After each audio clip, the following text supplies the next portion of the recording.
Most of the audiences that I speak to like to laugh, they like to have a good time, and some of the best laughs come when we laugh at ourselves. I was invited to speak to 400 8th graders at my nephew's middle school down in Austin. Now, if you have ever had any dealings with 8th graders, you know that they are like electric chihuahuas. Yeah, they are just wired. They have all this energy, and this was a typical school assembly situation. We have all been there. It was in the gym. At this particular school, they called it the gymatorium because it was the combination, auditorium and gym. And these kids could not wait to get into that gym, and then in like manner, they could not wait to get on out the door. Well, I've really been kind of excited about doing this because I thought, you know, I have a lot of wisdom that I can share with these young people. Well, during the program, I really couldn't tell, you know, how things were going.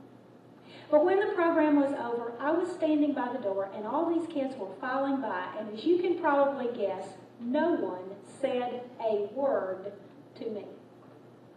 Well, finally, these 3 little guys came up, and it was pretty apparent that one of them had been selected as the designated spokesperson.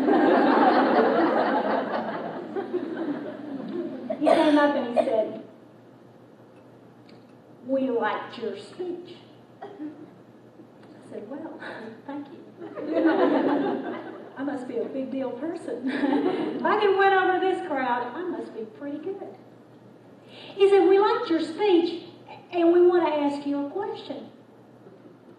He said, "What we want to know is, what's your tattoo?" Well, my face looked exactly like yours. I had no idea. First of all, do I look like somebody who can have a Well, maybe I do.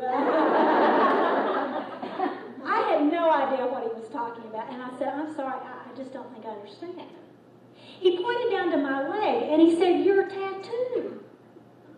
Well, I looked down, and I had a black thread caught between my pantyhose and my leg. And so, from the back row of the gym,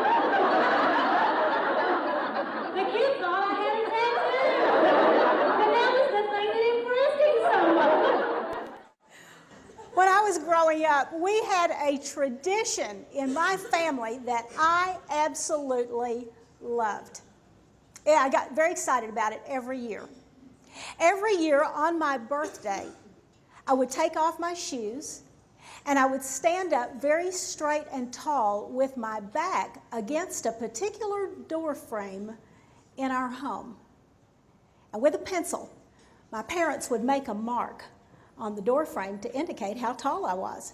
And it was always very exciting to find out how much I had grown and where I was this year compared to where I was the year before. Now, my grandfather had a similar tradition, but he had a little different method. In his home, he too had a very special door frame, but instead of measuring my height, my grandfather would measure my reach. He would say, "Reach up, little girl, reach up. Keep working, keep stretching." And then instead of making the mark level with my head, he made the mark level with my fingertips.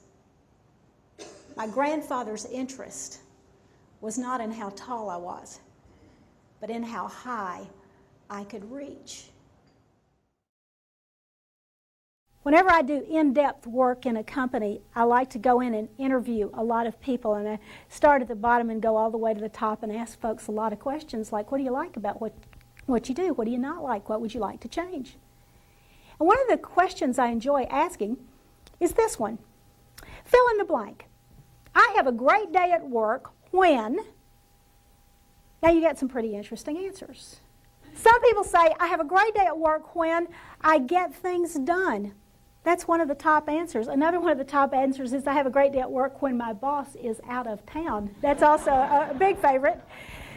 The best answer I ever got to that, though, came from a woman who works in a large healthcare system. She's an administrative assistant, has 3 bosses, and some of you know how that is, trying to report to 3 different people. Her name was Mary Crawford, and I said, Mary, finish this sentence for me. I have a great day at work when? And without hesitation, Mary Crawford said, I have a great day at work when I choose to have one. What does that tell us? You can have a great day every day when you choose to have one. Julie is the author of 2 books, several CD programs, and an expert on personal and workplace morale. She holds the designation of CSP, Certified Speaking Professional, recognizing professional experience, competency, and customer delight that is held by less than 10% of professional speakers worldwide. But you and I both know that every day is not going to be a great one, right? There are going to be days when we are going to be knocked down and rolled over.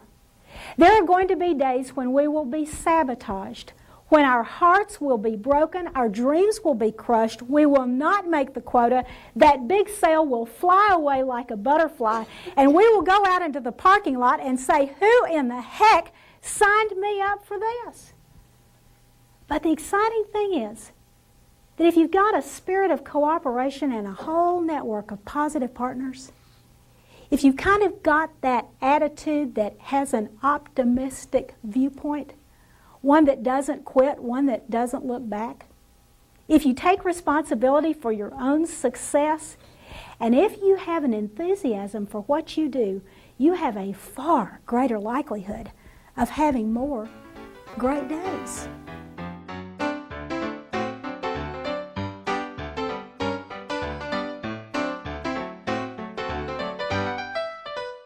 If your organization could use more great days, and who couldn't? Book Julie for your next event. You'll be glad you did.